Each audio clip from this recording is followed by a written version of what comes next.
Hi Year 10, this is your final week of online study of Romeo and Juliet. We will come back to it when you return to college full time.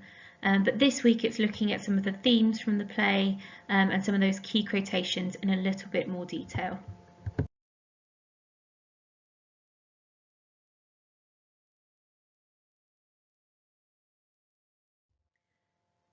So what we're going to ask you to do this week is to explode or annotate some of those key quotations.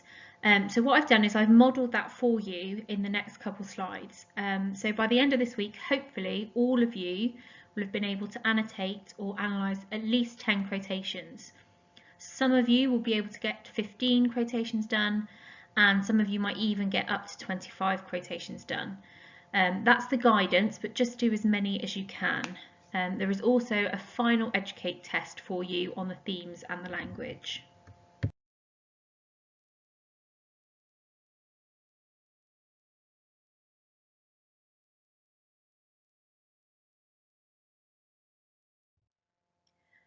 Before we dive into the quotations, let's just remind ourselves of the themes in this play. So most importantly and most prominently, we've got the theme of love. We've got that unrequited love between Romeo and Rosaline at the beginning. So he loves her, she doesn't love him. We've got that moment of love at first sight between Romeo and Juliet, and then that developed and deepened love between them. And ultimately then we've got the tragic love of Romeo and Juliet. But also worth thinking about is the love of family, so the family love between the characters, their love of religion, their religion, and their love of honour.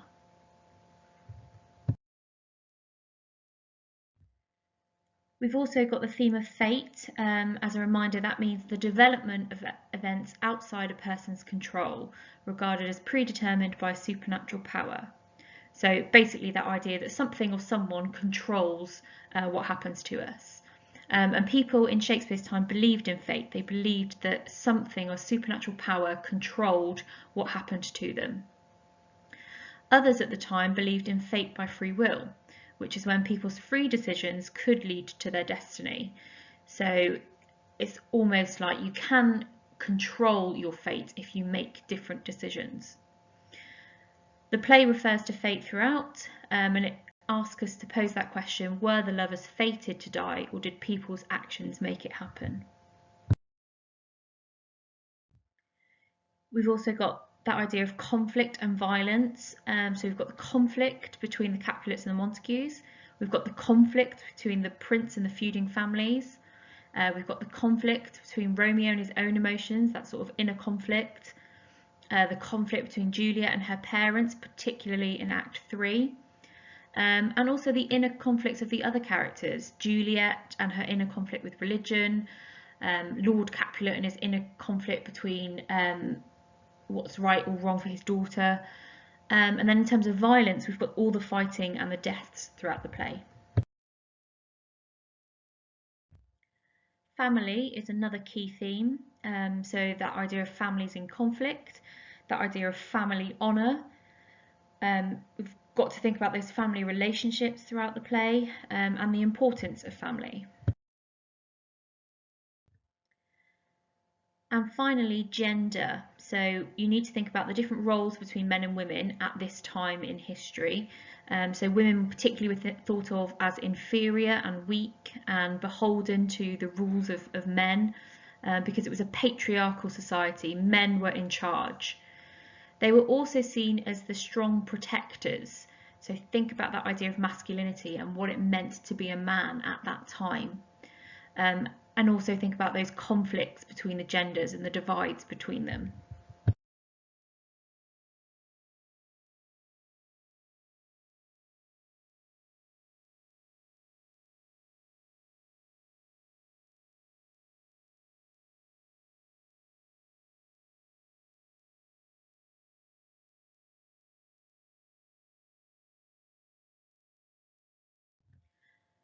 Okay, so here is one way to analyse these quotations. So you can see at the top here, I've got the quotation. I've just picked one of the very first ones from the prologue. It says, "From forth the fatal loins of these two foes, a pair of star-crossed lovers take their life." So the first thing you're going to do is you're just going to write simply what it means. Okay, what is the translation? So in sort of plain English, that means 2 unlucky children of these enemy families become lovers and commit suicide. You then need to think about where in the play it's from or who said it. So that's from the prologue at the beginning.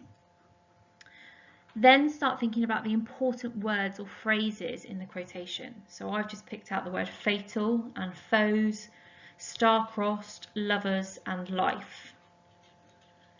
Then think about any specific writing devices used. Okay, so I can see in that quotation there's alliteration. Okay, from fourth, fatal, foes, we've got that repetition of the F sound. So then you need to think about why that specific device has been used. Okay, it's not enough to just identify it, you've got to think about why. So why is that emphasis being drawn to that F sound? Okay, well, it's drawing attention to that word fatal. Okay, and fatal means death. Therefore, we know the ending of the play right at the beginning. Then think about other ideas that the quotation might suggest to you. So for this example, it informs the audience that the lovers are destined to die tragically. It suggests that their death was always going to happen. It was predetermined or destined to be so. Okay, star-crossed tells me that. That word fatal, although it means death, it also sounds like the word fate. So when it comes to thinking about the themes from that quotation, obviously I'm going to talk about fate. Okay, it's linked to that theme of fate, but it's also about love as well, star-crossed lovers. And then finally, you'll think about how it links to the wider meaning of the play. So what questions is Shakespeare really trying to ask with this particular language? So he's asking, is love always destined to be fatal? Or perhaps he's asking if conflict and war are always the cause of tragedy. So think about those wider meanings, that context that you can draw in there.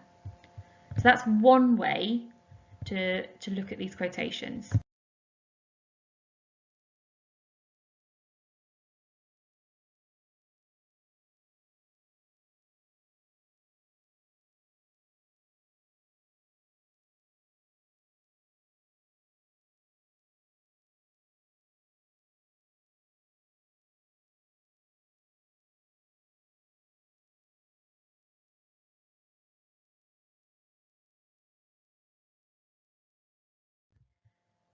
Another option is to write the quotation in the middle of the page, as you can see I've done in the picture of my example there, and then around the outside start picking apart some of those words, phrases and some of that language.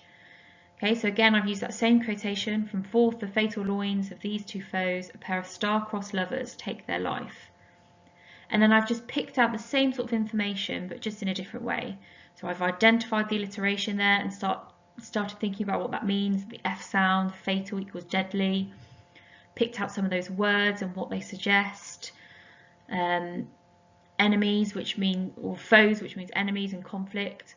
I've identified the theme there, fate, and then at the beginning I've just put some of those other ideas. Okay, the audience know at the ending, the beginning, like it's fated to happen, and then those questions I might ask there at the bottom. So that's just a different way or a different method of getting to that same information.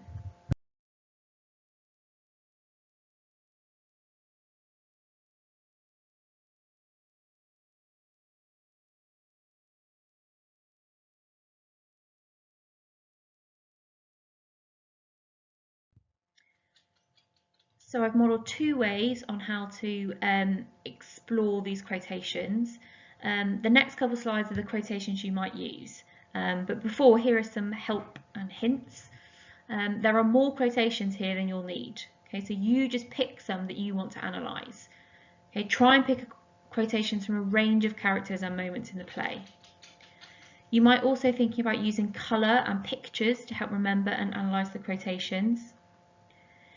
If you're not sure what the quotation actually means, so if you're not really sure what the words are, what it's saying, you can use No Fear Shakespeare, which is a website that gives you a modern translation. Okay, it gives you it in sort of plain and simple English.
Your final required task for this this week is the final Educate test. So just click on the link there and it will take you to the usual place. There's quite a few questions there, so just work through as many as you can. Remember, you can use online resources or any of the previous resources to help you answer those questions.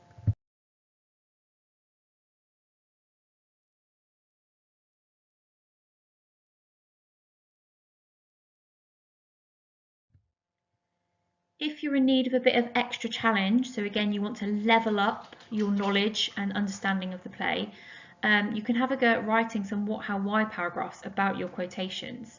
And you can do this for as many as you like. Always imagine you are answering the question, how does Shakespeare present whatever theme it is in that quotation in Romeo and Juliet? So again, if I think back to that model I used, okay, I was talking about fate in that quotation. That was the most prominent theme. So how does Shakespeare present fate in Romeo and Juliet using that quotation? So a what, how, why paragraph might go like this. In the prologue of the play, Shakespeare suggests that the lovers were always fated to die. Through his use of alliteration in from the forth the fatal loins of these two foes, he emphasises the F sound of fatal and foes, meaning deadly or lethal and enemies. The adjective fatal also mirrors the noun fate, suggesting that the deaths of Romeo and Juliet were inevitable. This tells the audience from the beginning of the play that due to the feuding families, love ultimately ends in tragedy. Perhaps Shakespeare is suggesting that love is always destined for disaster, or that when there is conflict there will be tragedy. It could be that Shakespeare is conveying the idea that better choices from the families could have changed the fate of Romeo and Juliet. So you can see the colour coding there shows you where the what, the how and the why is. And the why is really that moment for you to draw in what we know about the context and what we know about Shakespeare's intentions. Why was he writing this play? Why did he use that particular language at that particular moment to help ask some of those questions?